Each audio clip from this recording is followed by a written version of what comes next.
दुनिया के ऐसे 5 ममालिक जहाँ पर इस वक्त लेबर की बहुत शार्टेज है और स्किल्ड वर्कर्स की बहुत शार्टेज है, वो ममालिक कौन से हैं और वहाँ पर किस किस किस्म की जॉब्स दस्तियाब हैं और उनको वहाँ पर लेबर क्यों नहीं मिल रही, ये हम आपको इस वीडियो में बताते हैं। इसलिए वीडियो को सारी देखेंगे तो आपको समझ आएगी कि किस किस किस्म की नौकरियाँ दुनिया भर के ममालिक में मौजूद हैं, लेकिन वहाँ पर लोग काम करने वाले ही नहीं हैं। वीडियो शुरू करते हैं। अच्छा, ये एक छोटा सा क्लिप है, ये बैरून मुल्क में जो ज़िम्मेदारा करते हैं गैर मुल्की आकर और फसलें उगाते हैं, फसलें तोड़ते हैं, ये उसकी छोटी सी एक झलक है।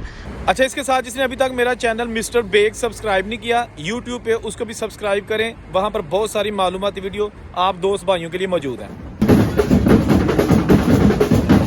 अच्छा, तो 5वें नंबर से हम स्टार्ट करते हैं और फिर पहले नंबर पर जाएंगे। 5वें नंबर पर है पुर्तगाल, जो कि यूरोप का एक मुल्क है। पुर्तगाल में इस वक्त 81% स्किल्ड वर्कर्स की शॉर्टेज है। ये अदाद-ओ-शुमार जारी किए हैं यूरोस्टैट, एक वेबसाइट है उन्होंने। वहाँ सिर्फ 8 सेक्टर में पिछले 100 दिन में 58,000 लोगों की वैकेंसीज मौजूद हैं, जिसका मुख्तलिफ वेबसाइट्स, मुख्तलिफ अखबारों में इश्तहार दिया गया कि हमें ये वर्कर्स चाहिए।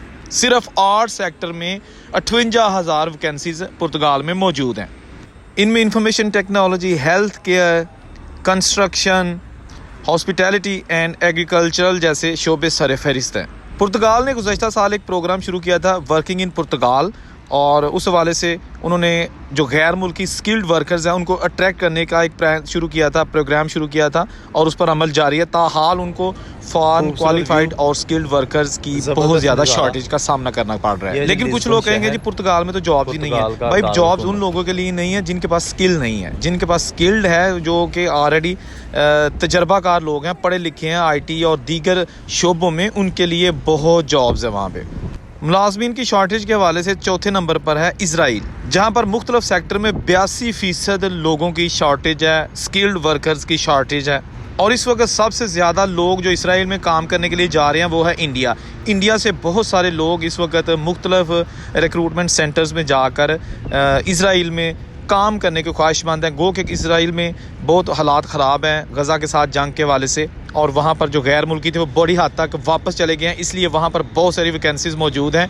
भारत में भी कुछ हल्के कह रहे हैं कि जी भारतीयों को इसराइल नहीं जाना चाहिए क्योंकि वहाँ के हालात ठीक नहीं, लेकिन रोज़ी रोटी के लिए हर बंदा वहाँ जाने को तैयार है। इंडिया की बात कर रहा हूँ क्योंकि पाकिस्तान वालों को तो अलाउ ही नहीं है, ना ही पाकिस्तान वाले इसराइल जाके काम करना चाहते हैं। तो इसराइल का प्लान है कि चाइना, भारत और दूसरे ममालिक से तकरीबन 70,000 गैर मुल्की वर्कर्स को लाया जाए और यहाँ पर जो खाली वैकेंसीज़ हैं उनको पुर किया जाए।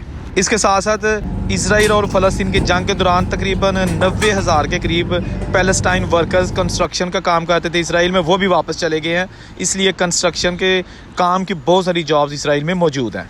तीसरे नंबर पर है यूरोप का मुल्क जर्मनी। जर्मनी और फ्रांस दो बहुत बड़े मुल्क हैं पूरी यूरोपियन यूनियन के। तो जर्मनी में भी तकरीबन 82% इस वक्त लेबर और स्किल्ड वर्कर्स की शॉर्टेज है। जर्मनी के मुख्तलिफ शोबों में अभी भी तकरीबन 18 लाख जॉब वैकेंसीज मौजूद हैं।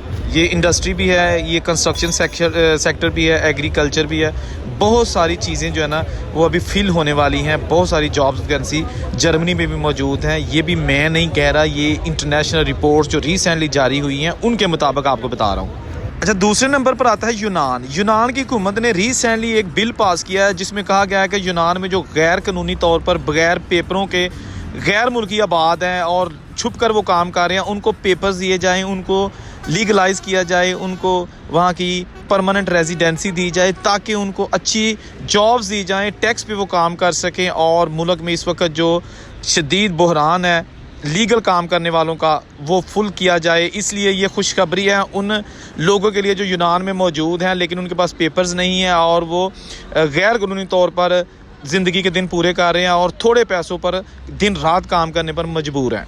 यूनान में एग्रीकल्चरल यानी कि ज़राअत, टूरिज़म यानी कि सियाहत, और यूनान में एग्रीकल्चरल यानी ज़राअत, कंस्ट्रक्शन और टूरिज़म यानी कि सियाहत, इन शोबों में जो टेक्निकल और स्किल्ड वर्कर्स हैं उनकी बहुत अशद ज़रूरत है।